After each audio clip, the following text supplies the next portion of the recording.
What up, everybody? How you guys doing today?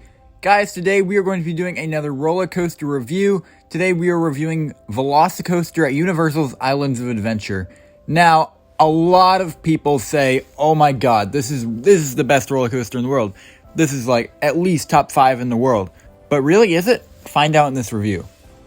Universal has always been known as one of the best roller coaster parks in the world and one of the best parks in the world. They've added dueling dragons, which was dueling B&M inverts, and those got taken out in 2017.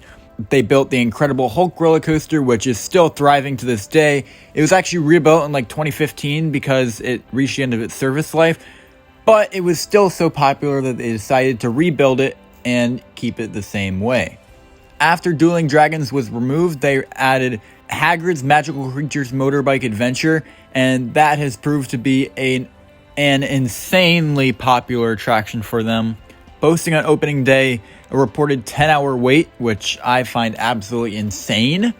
And I even heard a couple of people wait up to 14 hours because of the ride breaking down. But anyways, let's go on to Velocicoaster. Velocicoaster is a really, really good ride. I do not think it is the best roller coaster in the world. I don't even think it's top 5 in the world, maybe not even top 10. But I do think it is an amazing ride. It's just not exactly what I look for. I look for these insane, absolutely positive G, airtime heavy rides that just absolutely try to kill you. Velocicoaster is definitely not that. It is definitely a GP magnet, but most enthusiasts love it too. I do love this roller coaster. The Mosasaurus roll is absolutely insane. It does have a lot of airtime. It just doesn't really have the kind of positives that I look for. And that's really what I look for in roller coasters. So it's not exactly my type of ride, but it is still amazing start to finish. That's one good thing about this ride. It doesn't really have a dead section of the ride. You launch out and you go into all these inversions, going upside down, laterals, airtime, hit your second like 70 something mile per hour launch, like 75 mile per hour launch. And then you go up in this top hat, stall, all this stuff. I will go into the POV later to show you guys exactly what happens. But yeah, this ride is absolutely awesome. I wouldn't call it absolutely insane. If you're expecting this ride going in, if you've never ridden Velocicoaster before and you go in thinking this is going to be like Intimidator 305, then you're definitely going to be disappointed. I did not go in thinking it was going to be like I-305. I knew basically what to expect. I kind of had looked at the POV and I'm like, okay, I don't think this is going to be the best ride in the world. I do think it's going to be good. It did what I thought it would do. I don't think it's the best ride in the world.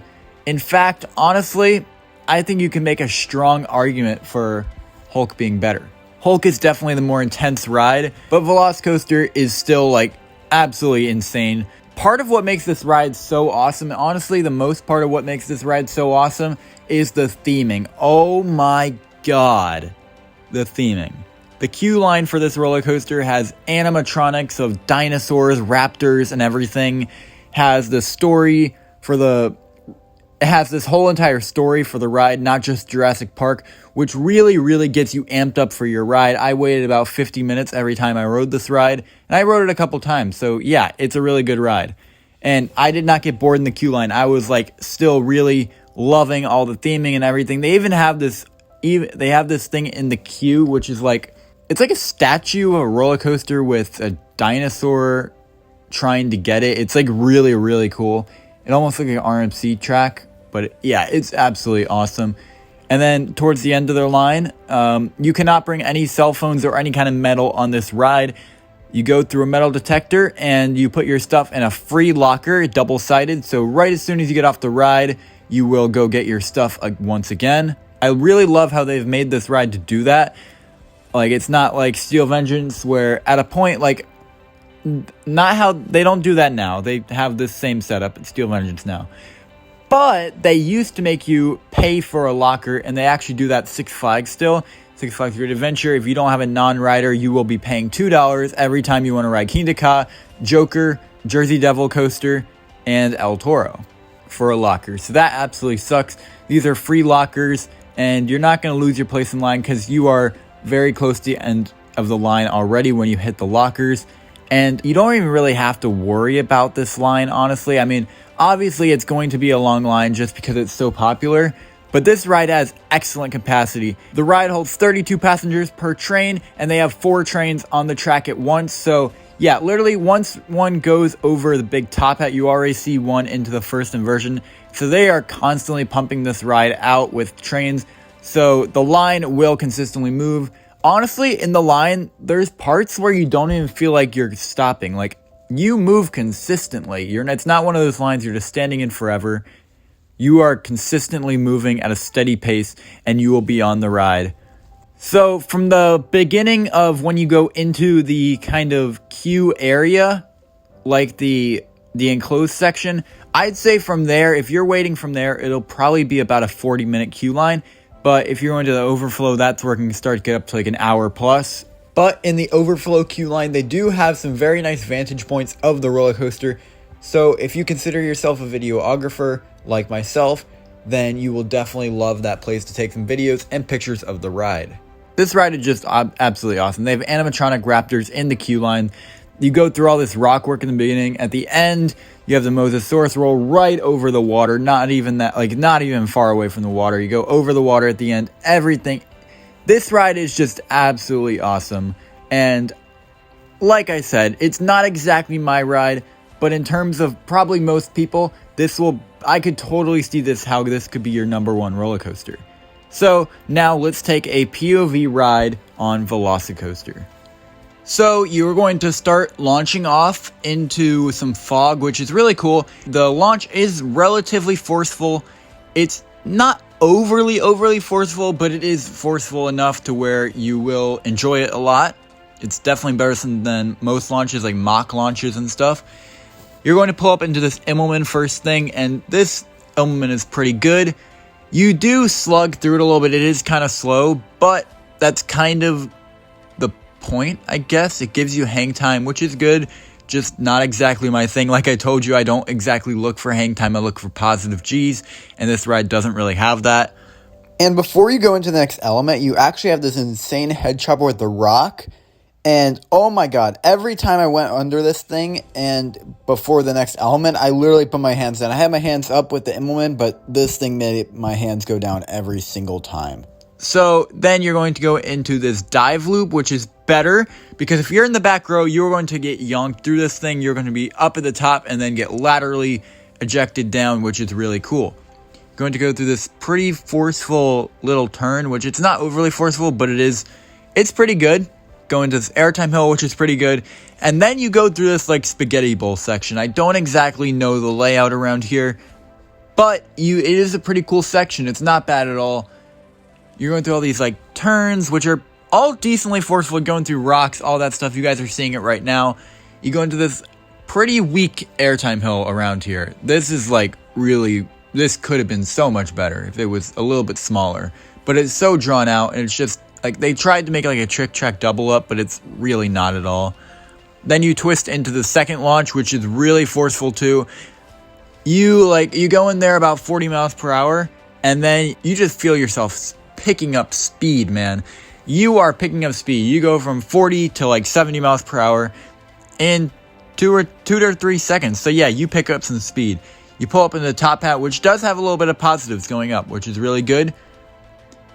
You don't get a ton of airtime if you're in the front, not really any. But if you're in the back, you will get pretty yonked over the top if you have some room, which is really good. Then you are heading into the stall, which really doesn't do a ton. The whip into it and out of it is pretty cool, but in terms of like hang time, you're not really going to get it. If you do, you aren't going to really notice it. Then you fly around these turns. You go into a wall stall, aka a wave turn, which is pretty good. You get a little bit of airtime, not a ton, but it's there for sure. Go around another turn, and you go into this outer bank thing, which I don't love this element, but it's not bad at all. It's probably one of my favorite elements on the ride.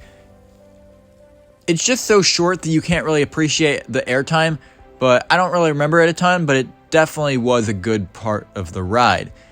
Then you go into another turn with an overbank and doesn't really do anything. go into this little airtime hill, which has a little pop of airtime, and then you head into the Mosasaurus roll, which is probably my favorite inversion of all time. You go into this thing and oh my god, this thing like whips you around. Probably, if you could compare it to something, but probably what Maverick's Heartline roll felt like.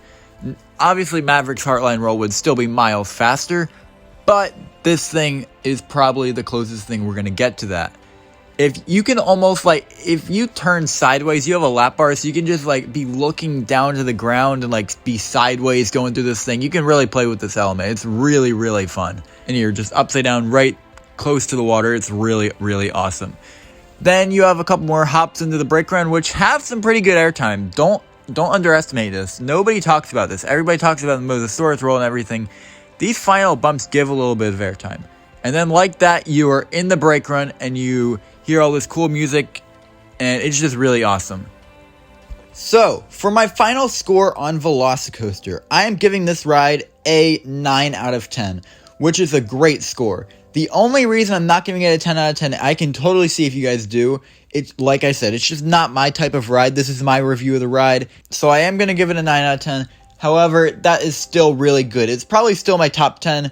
Maybe if it's not, definitely top 15 roller coasters I've ever ridden. It just goes a little bit too slow through some of the elements, but it is still an amazing, amazing, amazing ride. So overall, should you go to Universal to ride Velocicoaster? Absolutely, man. Absolutely. Universal's Island Adventure is definitely the best park I have been to in my life. You still have the Hulk there. You've got all kinds of dark rides, all kinds of water rides. Then you have the other Universal park right next to it. It's just absolutely an amazing experience, and Velocicoaster just adds to it. Thank you guys so much for watching this video, and if you guys have any thoughts on Velocicoaster, please let me know in the comment section down below. Thank you guys so much for watching. Please like, subscribe, comment, share, as it helps the channel greatly against YouTube algorithm. And guys, as always, until next time, have a see your fair day. Because it's Bodie Pierce. Yeah, I'm gonna fight for years and years, reviewing all these coasters that we're gonna deal with poses. Cause it's Bodie Pierce, the one and only Pierce.